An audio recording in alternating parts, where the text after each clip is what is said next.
Mangyaring pindutin ang release button para sa akin, upang mahanap ang tao sa mga komento sa ibaba. Ang eroplanong ito ay hindi ordinaryong eroplano. Ito ay nagkaroon ng 4 na insidente sa loob ng 10 taon. Ngunit sa bawat oras na ito ay dinadala upang muling ipinta upang bumalik sa susunod na customer. Sa insidente 3 taon na ang nakakaraan, 1 tao lamang ang nakaligtas. Ang babaeng lead na si Adrian ay ang maswerteng taong iyon. Tingnan ang bagong eroplano, nararamdaman ni Adrian na ito ay isang masamang palatandaan. Habang paakay na ng eroplano ang mga pasahero, si Away, ang ground worker, ay biglang nakarinig ng ingay sa cargo hold. Sa pag-inspeksyon, isang hook lang ang nakita ko. Sa oras na ito, isang maitim na anino ang dumaan sa likuran niya. Nang lalabas na sana siya, natuklasan niyang nakakulong siya. Malakas siyang tumawag ng tulong. Ngunit abala ang mga tripulante sa pagpapakalat ng kamalayan sa kaligtasan sa mga pasahero. Kaya hindi ko siya narinig, at kaya ikinulong si AV sa cargo hold. Pag-alis ng eroplano, sa puntong ito nagsimulang mangyari ang mga kakaibang bagay. Habang naghahanda ng hapunan ang flight attendant, hindi niya mabuksan ang pinto ng aparador. Agad na kumatok si Adrian sa pinto ng aparador. Nang maglalabas na sana siya ng mga gamit niya, bigla siyang may naramdaman sa likod niya. Nakatalikod lang, naghuhugas ng mukha sa inidoro ang mahabang buhok. Biglang may lumabas na pares ng kamay mula sa likod. Gumawa ng ilang hiwa sa kanyang mukha. Pagbalik niya sa upuan niya, sabi ng katabi niyang maikling buhok na may mga sugat sa mukha. Nang tumawag siya sa flight attendant para humingi ng tape, nawala na naman ang sugat. Tapos biglang tumayo ang isang matabang lalaki, puno ng asul na ugat ang mukha. Biglang umikot ng 360 degrees ang ulo niya, sa gulat ng mga mata ng lahat. Pagkatapos ay bumagsak siya sa lupa. Akala ko nakabalik na siya sa mga ninuno niya. Sa hindi inaasahang pagkakataon ay bigla siyang tumayo at naglakad pabalik sa kanyang upuan. Nakatagpo din ng kakaibang bagay si AV sa cargo hold. Ang cargo compartment ay nasira. Pagkatapos ay lumitaw ang mga multo. Napaatras si AV sa takot. Sa kaputihang palad, natuklasan ng kapitan ang isang hindi pangkaraniwang bagay sa cargo hold. Kaya sinabi ko sa co-pilot na bumaba at mag-check. Pagkatapos ay natuklasan namin na nakalock si AV doon. Noon lang naligtas si AV. Pero nakita ng co-pilot na nagbago ang cargo compartment. Pagkaraan, nakita ng flight attendant ang pagungol ng co-pilot. Nang umalis siya, unti-unting nawala rin ang anino niya. Ang eroplano ay lumilipad ng pataas. Ang bagong-bagong eroplano ay naging kalaw-angin. Nakapikit pala ang kapitan ng madilim na anino. Nagsimulang magsirita ng mga pasahero. Nawala sa isip ang lahat.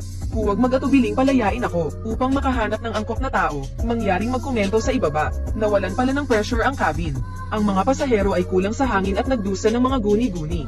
Hanggang sa tinanggal ni AV ang kanyang oxygen mask. Siya mismo ang nahimite, nang lumabas si Adrian. Unti-unting lumapit ang isang lumang kariton.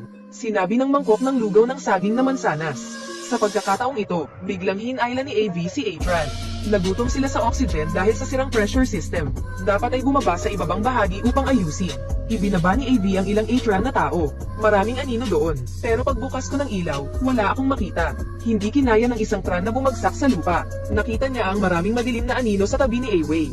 Noong inaayos ni Away ang pressure system, isa pang cart ang lumitaw sa cabin. Itinulak ng malaki at mahabang buhok ang sasakyan pabalik. Nang malapit nang magpakitang gilas ang maikli niyang buhok, paglingon ko, hindi ko makita ang stroller. Biglang kumislat ang babaeng maikli ang buhok sa likod niya. Tapos biglang tumayo. Kayong lahat ay nararapat na mamatay. Mabilis na naubos ang oxygen sa oxygen mask. Ang mga pasahero ay nagdusa mula sa kakulangan ng hangin at nahulog sa isang pagkawala ng malay. Ang babaeng naka-vest ay nakakita ng mga multo sa cabin. Buti na lang at natapos na ni AV ang pag-aayos ng pressure system. Nailigtas lahat ang mga pasahero. Sa oras na ito, dumating ang babaeng vest sa harap ni Adrian. Tanungin kung ano ang kanyang ginawa. Gawin silang gustong patayin ng mga multo. Sa puntong ito patay ang ilaw. Nakatuklas ng malakas na ingay ang sabungan, isang tran ang nagpapakinang ng flashlight sa direksyong iyon. Ang pinto ng sabungan ay pawang mga fingerprint. Tingnan mong mabuti, may 3 flight attendant na nakatingin sa kanila. Natakot ang lahat at nagsitakbuhan. Ngunit nahulog ang babaeng maikli ang buhok habang tumatakbo. Kapag mahaba ang buhok mo, sinapian siya ng multo. Namumugto ang kanyang mga mata na may mga asul na ugat. Pagkatapos ay tumayo siya at gumawa ng kakaibang paggalaw. Dahil sa kakaibang eksenang ito, natakot hanggang mamatay ang mahabang buhok. May hawak siyang lata na nigel iligtas buhay at pinaalis siya. Maghintay hanggang marating ng lahat ang kaligtasan. Hindi nakita ng babaeng nakavest ang kanyang anak, kaya naghiwa-hiwalay ang lahat para hanapin ang babae. Nang dalhin ni AV ang grupo ni Adrian sa cargo hold para hanapin siya.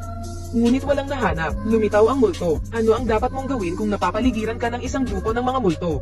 Ang sagot ay ipikit mo ang iyong mga mata. Walang magawa ang mga multo sa mga taong nakapikit. Ngunit ang mahabang buhok ay natatakot na masira ang kanyang abdo. Muli, huwag ipikit ang iyong mga mata. Tapos nawalan siya ng malay. Kinuha niya ang kanyang palakol at nilaslas sa hangin. May dumating na flight attendant sa cargo hold. Akala niya ay multo. Ngayon naiintindihan na ng lahat. Hindi sila direktang masasaktan ng multo. Ilang tao ang agad na bumalik sa cabin. Ang cabin ay puno ng mga multo. Nandoon din ang flight attendant na kamamatay lang. Sinasabi sa iyo ng multo na tandaan na i-like ang video kung pinapanood mo ito. Noong dadaan na kayo sa cabin, ang mahabang buhok ay biglang bumalik sa kanyang mga ninuno. Ang best lady pala ay minamanipula ng multo. Ngayon lang, gumamit din siya ng kariton para patayin ang monghe. May nakita ang best lady sa closet.